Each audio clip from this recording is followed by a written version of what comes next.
Romanos, capítulo 8. Nenhuma condenação. O pendor do Espírito. Agora, pois, já nenhuma condenação há para os que estão em Cristo Jesus. Porque a lei do Espírito da vida, em Cristo Jesus, te livrou da lei do pecado e da morte. Porquanto o que fora impossível à lei, no que estava enferma pela carne, isso fez Deus, enviando o seu próprio Filho em semelhança de carne pecaminosa e no tocante ao pecado. E com efeito, condenou Deus na carne o pecado, a fim de que o preceito da lei se cumprisse em nós, que não andamos segundo a carne, mas segundo o Espírito. Porque os que se inclinam para a carne, cogitam das coisas da carne, mas os que se inclinam para o Espírito, das coisas do Espírito. Porque o pendor da carne dá para a morte, mas o do Espírito para a vida e paz. Por isso, o pendor da carne é inimizade contra Deus, pois não está sujeito à lei de Deus, nem mesmo pode estar. Portanto, os que estão na carne não podem agradar a Deus. Vós, porém, não estáis na carne, mas no Espírito, se de fato o Espírito de Deus habita em vós. E se alguém não tem o Espírito de Cristo, esse tal não é dele. Se, porém, Cristo está em vós, o corpo, na verdade, está morto por causa do pecado, mas o Espírito é vida por causa da justiça.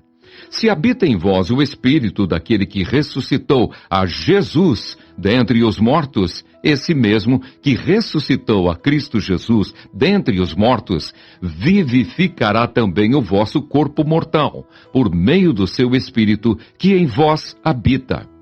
Filhos e herdeiros. Assim, pois, irmãos, somos devedores, não à carne, como se constrangidos a viver segundo a carne. Porque, se viverdes segundo a carne, caminhais para a morte. Mas, se pelo Espírito mortificardes os feitos do corpo, certamente vivereis. Pois todos os que são guiados pelo Espírito de Deus são filhos de Deus. Porque não recebestes o espírito de escravidão, para viverdes outra vez atemorizados, mas recebestes o espírito de adoção, baseados no qual clamamos, Abba, Pai. O próprio Espírito testifica com o nosso espírito que somos filhos de Deus. Ora, se somos filhos, somos também herdeiros, herdeiros de Deus e co-herdeiros com Cristo, se com Ele sofremos, também com Ele seremos glorificados. Os sofrimentos do presente e as glórias do porvir.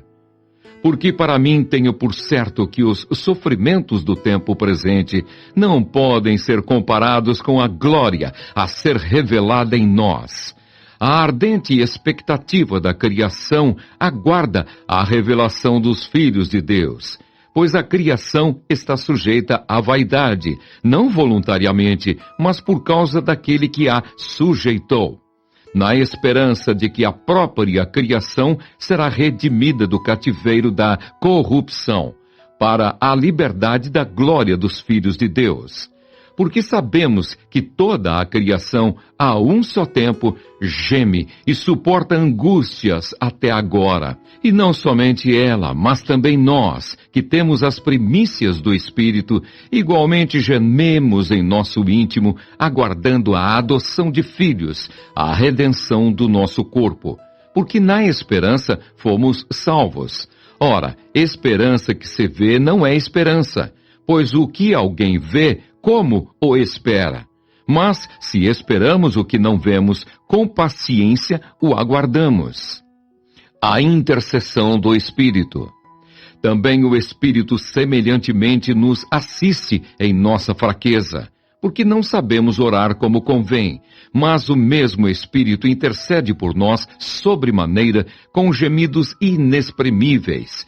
E aquele que sonda os corações sabe qual é a mente do Espírito, porque segundo a vontade de Deus é que ele intercede pelos santos.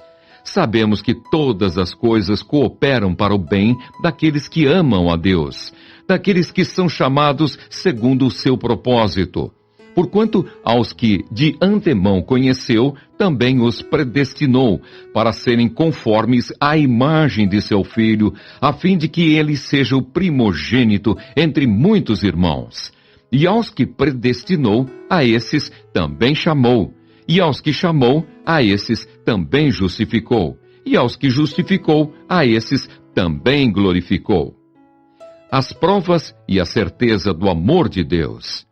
Que diremos, pois, à vista destas coisas? Se Deus é por nós, quem será contra nós? Aquele que não poupou o seu próprio Filho, antes por todos nós o entregou, porventura não nos dará graciosamente com ele todas as coisas? Quem intentará acusação contra os eleitos de Deus? É Deus quem os justifica. Quem os condenará?